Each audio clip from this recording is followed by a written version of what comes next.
আমাদের বাড়িতে এই বৃষ্টি প্রচণ্ড হলেই জল ঢুকে যাচ্ছে এবং পুরো বাড়িতে পুরো 3টে রুমে ঢুকে যাচ্ছে। আমাদের খাওয়া দাওয়ার মানে একবার রান্না করে খেতে হচ্ছে। বন্ধ হয়েছে নিকাশি নালা, ঘরের ভেতরে খাটের নিচে হাঁটু জল। মরার গ্রামে চরম সমস্যায় পরিবারের লোকজন। দ্রুত ব্যবস্থা নেওয়ার আশ্বাস বিডিওর। গত 3 দিনের টানা বৃষ্টিতে জলমগ্ন চারিদিক। বাঁকুড়া জেলার বিষ্ণুপুর ব্লকের মরার গ্রামে বৃষ্টির জলে বন্ধ হয়েছে নিকাশি নালা। ঘরের ভেতর খাটের নিচে এক হাঁটু জল। চরম সমস্যায় এক গৃহস্থের পরিবার। অভিযোগ, প্রায় 30 বছর ধরে একটি পরিবার বসবাস করছে ওই স্থানে। যতই বৃষ্টি হোক কোনোদিনও তাদের ঘর তাতে জল ঢুকতো না। তবে বছর 4 আগে থেকে নিকাশি নালা সংস্কার না হওয়ায় বন্ধ হয়েছে নিকাশি নালা। এই নিকাশি নালা বন্ধ হওয়ায় জলমগ্ন হয়ে পড়েছে এলাকা। জল ঢুকেছে গৃহস্থের বাড়িতে। খবর পাওয়ার পরই তড়িঘড়ি ঘটনাস্থলে পৌঁছয় বিষ্ণুপুরের সমষ্টি উন্নয়ন আধিকারিক। পরিস্থিতি খতিয়ে দেখেন, দুর্গতদের অন্যত্র সরিয়ে নিয়ে যাওয়ার ব্যবস্থা করেন। পাশাপাশি নিকাশি নালা সংস্কারেরও উদ্যোগ গ্রহণ করেন সমষ্টি উন্নয়ন আধিকারিক। অনেকটা সমস্যার মধ্যে হয়েছে, এই বৃষ্টি পড়ে বিশাল সমস্যার মধ্যে রয়েছি। 3টে ঘরই জল ঢুকে গেছে,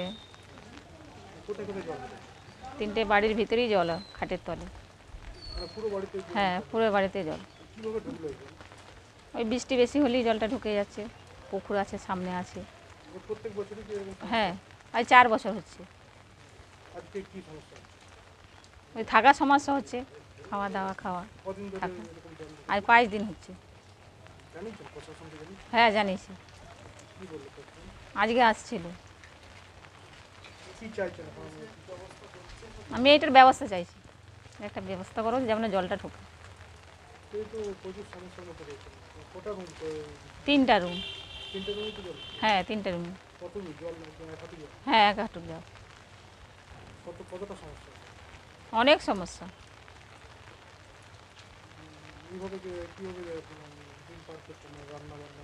রান্না মানে ওই একবার রান্না করি, ওই খাওয়া দাওয়া করি। সমস্যার মধ্যে 2 মেয়ে আর ছেলে নাই বাড়িতে। হ্যাঁ, প্রচণ্ড অপছন্দের মধ্যে হচ্ছে। আমি কিছু চাই না, আমি জলটা যেমন বেড়াইছে সেটাই চাইছি, যে জলের একটা করতে, মানে বাড়িতে যেমন না জলটা ঢুকে এরকম যেমন না হয় সেইটা চাইছি। আজমিরা মণ্ডল।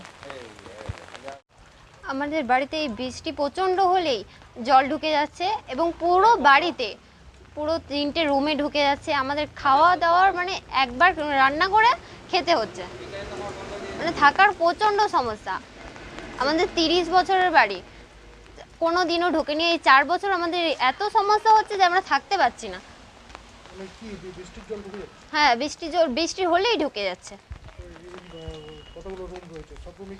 হ্যাঁ, 3টা দিয়ে ঢুকে গেছে, একদম খাটের তল অবধি।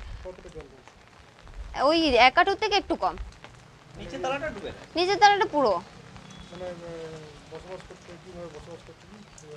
ওই একটু উঁচু জায়গা আছে রান্না করার মতন, সেখানটাতে রান্না হচ্ছে আর খাটের উপরে হচ্ছে খাওয়া হচ্ছে আর ওখানে শুয়ে থাকা হচ্ছে।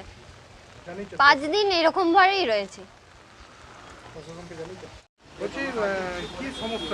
সমস্যা হচ্ছে এরা 30 বছর ধরে এখানে বসবাস করে।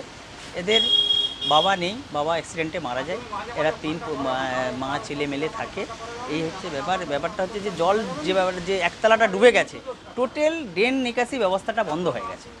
ড্রেন নিকাশি ব্যবস্থাটা এখানে সেক্রেটারি যে আছেন ওনাকে আমি বারবার ধরে বললাম যে জল নিকাশি ব্যবস্থাটা করে দিন।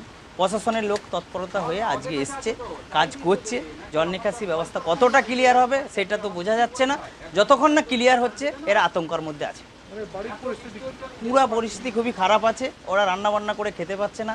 বারবার ধরে আমরা প্রশাসনকে জানিয়েছি, জানানোর পরে আজকে লোকাল প্রধান থেকে কাজটা সুস্থভাবে করানোর চেষ্টা করছে। প্রচুর জল আছে, এই যে জল কাটানো চলছে, যদি কেটে যায় ভালো, নাহলে বিরাট আতঙ্কের মধ্যে আছে। এদেরকে কোনো জায়গাতে শিফট করে নিয়ে যেতে হবে। একদম 100 মানে প্রশাসনকে জানানো আছে। বিডিও সাহেব আসছিলেন, বিডিও সাহেব দাঁড়িয়ে থেকে কাজটা করিয়ে দিয়ে যা গেছে। জল তো নামেনি, তো নামবে, এরপরে যদি কাজটা শুরু করবে আর কি। তো শুরু করেছে, তো দেখছি স্যার যদি হয়ে যায় খুব ভালো হয়, যদি না হয় খুব আতঙ্কের মধ্যে আছে আপনারা।